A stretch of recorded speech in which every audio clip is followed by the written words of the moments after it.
The coffee was still warm in Mary Nakamura's hands when the first explosion shattered the peaceful Sunday morning of December 7th, 1941. From her kitchen window in Honolulu, she watched with growing horror as black smoke billowed from Pearl Harbor, just 7 miles away. The 34-year-old schoolteacher had been preparing lesson plans for Monday morning, never imagining that by evening, her world would be forever changed. Mary's husband, James, a second-generation Japanese-American who worked at the Honolulu Iron Works, had left early that morning to check on equipment at the naval base. Their 2 children, 8-year-old Susan and 12-year-old David, were still in their pajamas when the house began to shake from distant explosions. What started as curiosity quickly turned to terror as the family realized they were witnessing an attack on American soil. 3 miles away in the Kalihi neighborhood, Portuguese immigrant Manuel Silva was tending to his small market when customers began rushing in with wild stories of Japanese planes attacking the harbor. At first, he dismissed the reports as hysteria. After all, it was 1941, and despite tensions in the Pacific, few believed war would come to Hawaiian shores.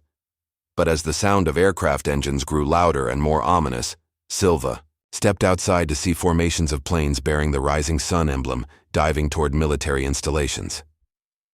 The attack had begun at 7:48 that morning, catching the Pacific Fleet completely off guard. While history would remember the military casualties and strategic implications, the civilian population of Oahu found themselves thrust into chaos without warning or preparation. Families like the Nakamuras represented thousands of innocent people whose lives were forever altered by the 90 minutes of hell that would drag America into World War II. As the morning progressed, the distinction between military and civilian targets became increasingly blurred. Stray bombs and machine gun fire from low-flying aircraft struck residential areas throughout Honolulu. The civilian casualties began mounting as panic spread through the island's diverse communities. Japanese Americans, who comprised over 30% of Hawaii's population, found themselves in an impossible position, caught between their American citizenship and their ethnic heritage. According to historical records from the Honolulu Star Bulletin's coverage of the attack, civilian casualties included people from all walks of life and ethnic backgrounds, yet their stories were often overshadowed by military accounts. Mary Nakamura's neighbor, elderly Mrs. Thompson, was struck by shrapnel while hanging laundry in her backyard. The 67-year-old grandmother became one of the first civilian casualties, her simple Sunday morning routine interrupted by the violence of modern warfare. The randomness of civilian suffering became apparent as the attack continued. Children playing in yards, families attending church services, and shop owners opening their businesses all found themselves potential targets. The psychological impact on the civilian population was immense, as the safety and security they had, known in their Pacific paradise, evaporated in a matter of hours. The attack on Pearl Harbor was not merely a military engagement, but an assault on an entire way of life, affecting every person on the island regardless of their connection to the armed forces. By 8:15 that morning, the second wave of Japanese aircraft had arrived, and the civilian population of Oahu faced a new reality. They were no longer bystanders to a distant war, but participants in a conflict that had literally crashed into their homes. The Nakamura family huddled in their living room as windows rattled from explosions at nearby Hickam Field. Mary clutched her children while desperately trying to reach her husband by telephone, but the lines were either busy or dead. Downtown, Honolulu transformed into a scene of controlled chaos as residents fled their homes seeking shelter. The territorial government, caught as unprepared as the military, scrambled to implement emergency procedures that existed only on paper. Governor Joseph Poindexter would later declare martial law, but in those crucial first hours, civilians were left to their own devices to survive the unprecedented attack. Manuel Silva's market became an impromptu gathering place for neighbors, seeking information and comfort. Among them was Dr. Sarah Chen, a Chinese-American physician who had been making house calls when the attack began. She found herself treating wounded civilians with whatever medical supplies Silva had in his store. Her first patient was 10-year-old Robert Yamamoto, who had been struck by debris while riding his bicycle to Sunday school. The irony was not lost on Dr. Chen that she was treating a Japanese-American child injured in an attack by Japan. Chatur, cultural complexity of Hawaii's population added another layer of trauma to the morning's events.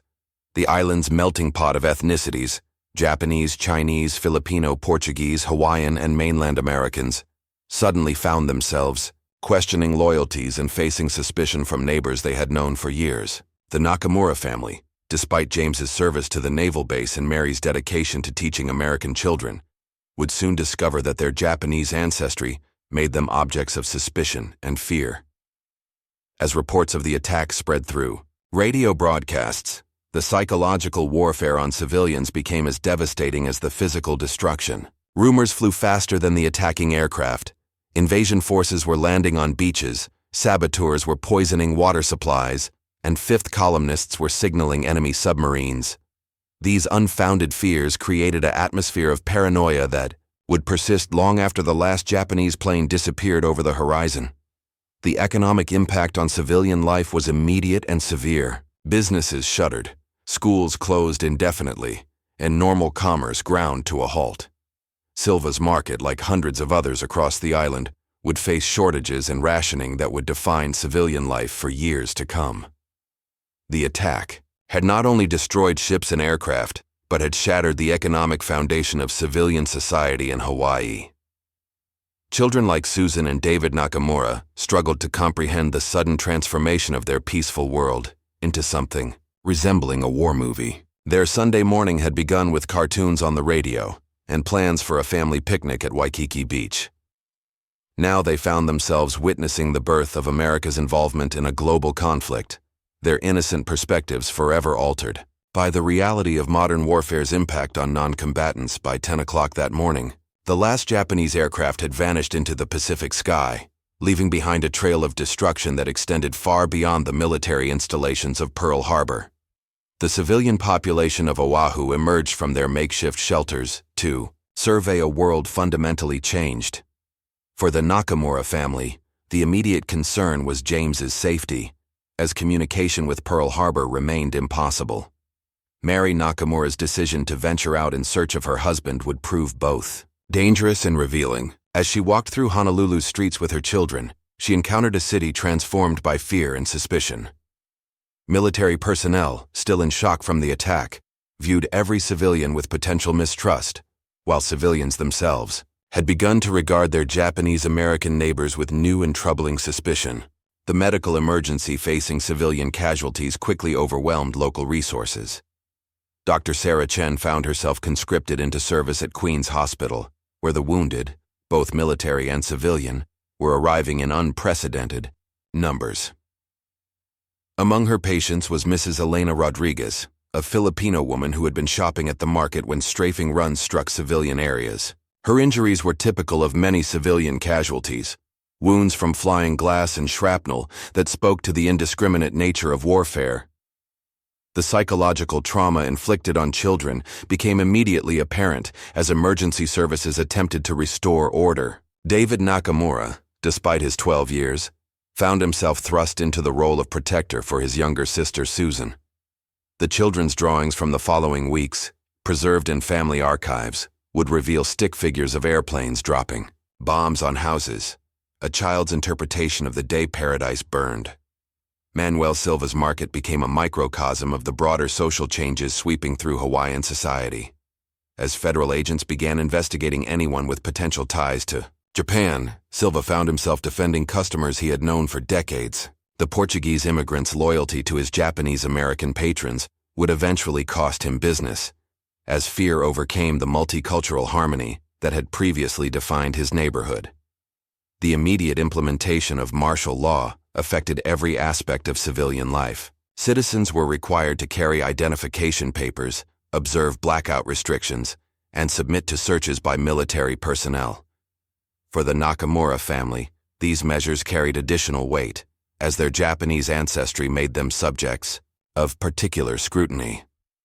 Mary's teaching position at the elementary school was suspended indefinitely, not due to any question of her competence or loyalty, but because of community fears about Japanese-American influences on children. As evening approached on December 7th, families across Oahu gathered around their radios to hear President Franklin Delano Roosevelt's address to the nation, scheduled for the following day. But for civilian families like the Nakamuras, the I.D. Silvas, and hundreds of others, the date, which will live in infamy, had already transformed their daily existence. The attack on Pearl Harbor had demonstrated that in modern warfare, there were no true non-combatants, and the distinction between military and civilian targets was often meaningless. The community response to civilian casualties revealed both, the best and worst of human nature under extreme stress. While neighbors helped neighbors regardless of ethnicity, the seeds of suspicion and discrimination had been planted, and they would grow in the fertile ground of wartime fear and uncertainty. Days following December 7th revealed the complex social fabric of Hawaiian society under extreme stress. Mary Nakamura's search for her husband had ended in relief. James was safe but detained for questioning, along with hundreds of other Japanese Americans working at military installations. His detention, while temporary, served as a harbinger of the suspicion that would shadow their family throughout the war years.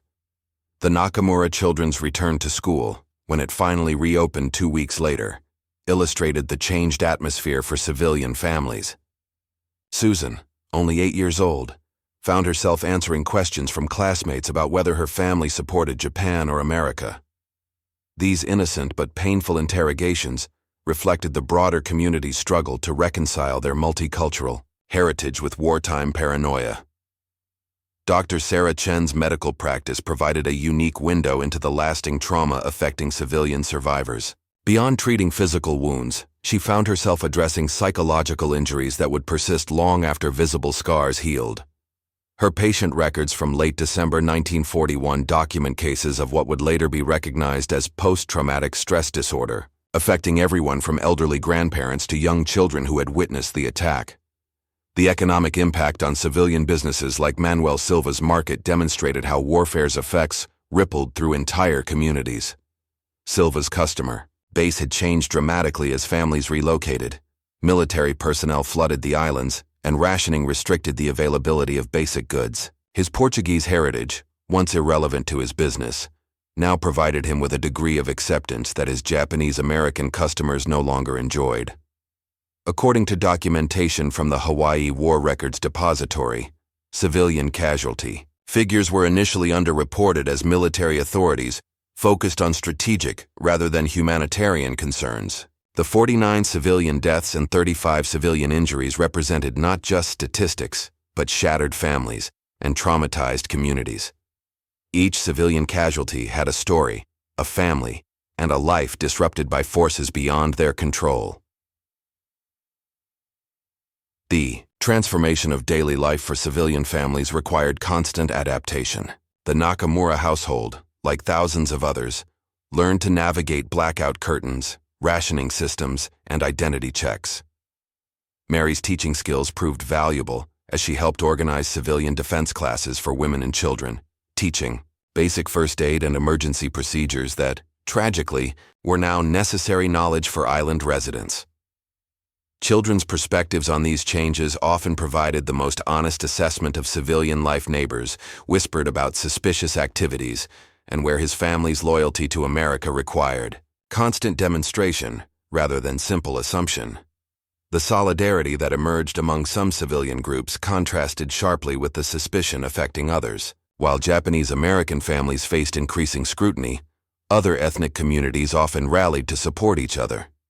Dr. Chen's medical practice became a meeting point for Chinese-American families seeking to distinguish themselves from Japanese Americans, while Portuguese families like the Silvas found themselves in the uncomfortable position of being accepted while their neighbors faced discrimination.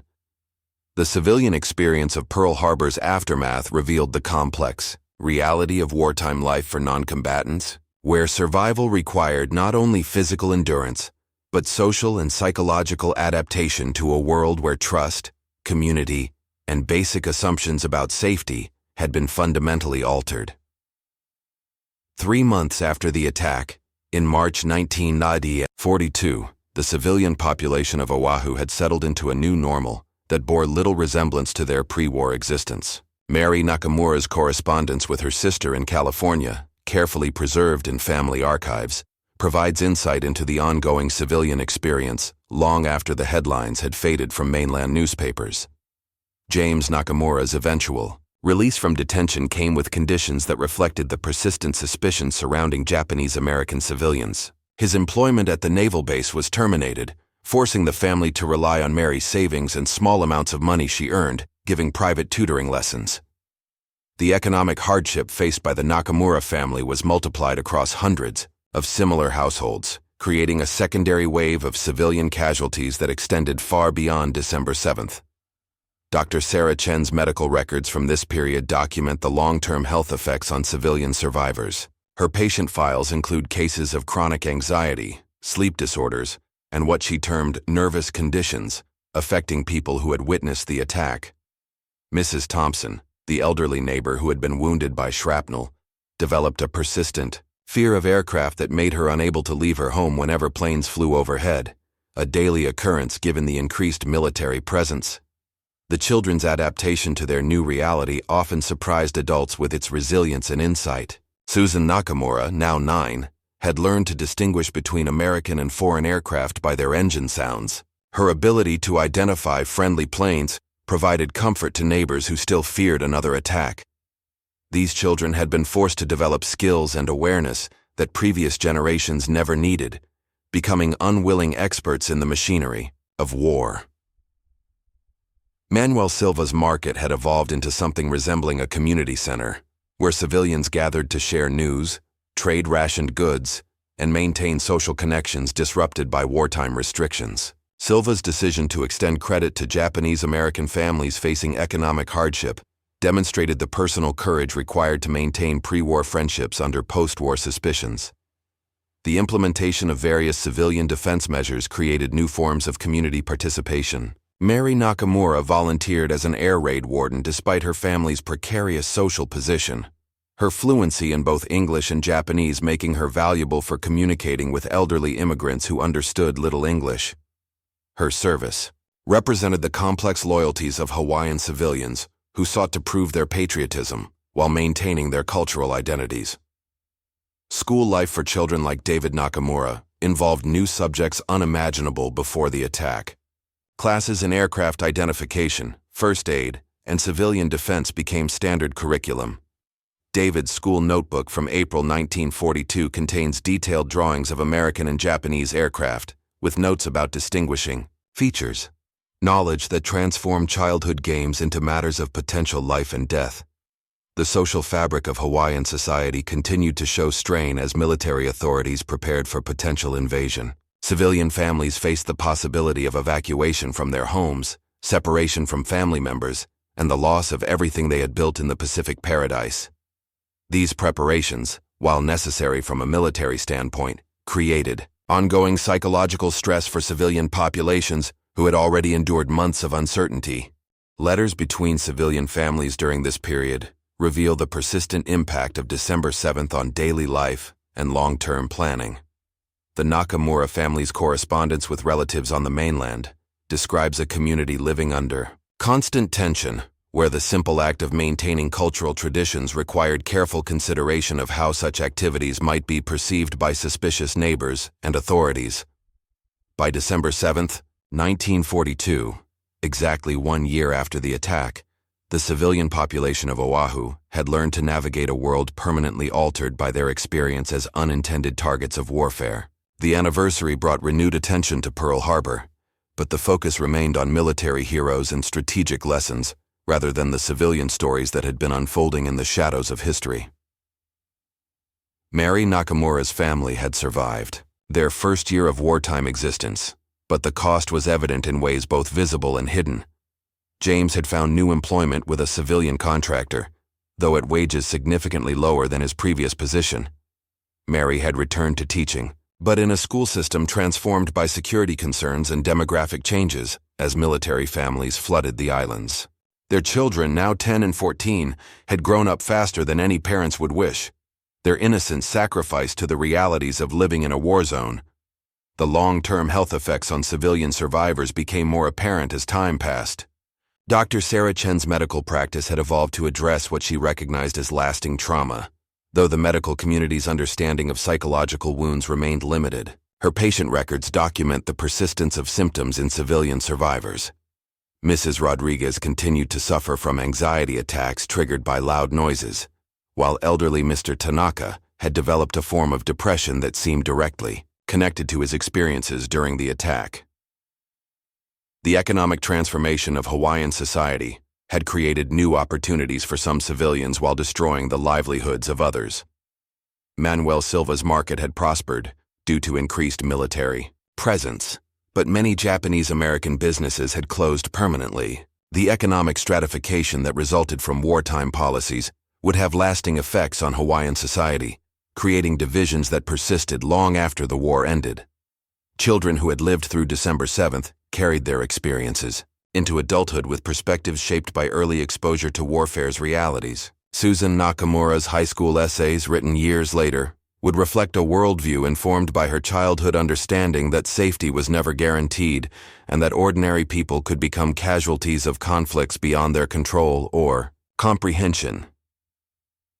The social changes in Hawaiian society revealed both the fragility and resilience of multicultural communities under stress. While some relationships were destroyed by suspicion and fear, others were strengthened by shared hardship and mutual support. The complex legacy of civilian experiences during Pearl Harbor included both the damage caused by wartime prejudice and the examples of courage shown by individuals who refused to let fear destroy their communities. Historical documentation of civilian experiences remained limited for decades after the war, with official records focusing primarily on military casualties and strategic outcomes. According to research compiled by the University of Hawaii's Department of History in later years, civilian stories were often preserved only in family papers, personal letters, and local community records that historians would not examine until decades later.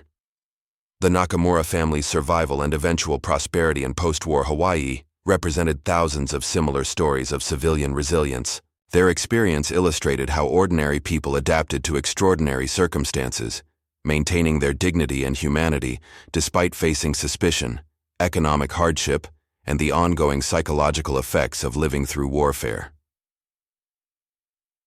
The true measure of Pearl Harbor's impact on civilians was not found in casualty statistics or damage reports, but in the transformed lives of families who had awakened that Sunday morning in paradise and discovered that in modern warfare, there were no true non-combatants. Their stories, long overshadowed by military narratives, remained as integral to understanding December 7, 1941, as any strategic analysis or heroic account of military resistance.